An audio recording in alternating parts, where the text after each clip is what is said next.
June 15వ తారీఖు 2007 సంవత్సరంలో యునైటెడ్ నేషన్స్లో జనరల్ అసెంబ్లీ ఒక తీర్మానాన్ని పాస్ చేశారు.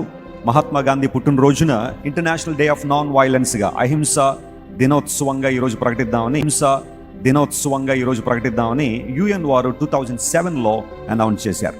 అందును బట్టి గాంధీ మహాత్ముడు పుట్టినరోజుని అహింసా దినోత్సవంగా కూడా జరుపుకుంటూ ఉంటారు.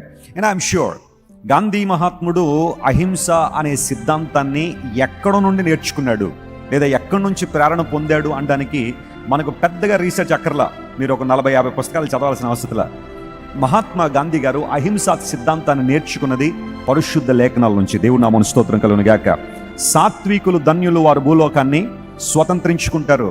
బ్లెస్డ్ ఆర్ ది మీక్ for they shall inherit the earth అనే ఆ మాటను స్ఫూర్తిగా తీసుకుని గాంధీ మహాత్ముడు యేసుక్రీస్తు ప్రభు చేసిన కొండ మీద ప్రసంగం ద్వారా అద్భుతమైన స్ఫూర్తిని పొంది ఆయన అహింసా సిద్ధాంతాన్ని చేపట్టి భారతదేశానికి స్వాతంత్రం తీసుకురావడానికి చాలా ప్రయాసపడ్డాడు. ఆయనతో పాటు ఇంకా చాలా మంది కూడా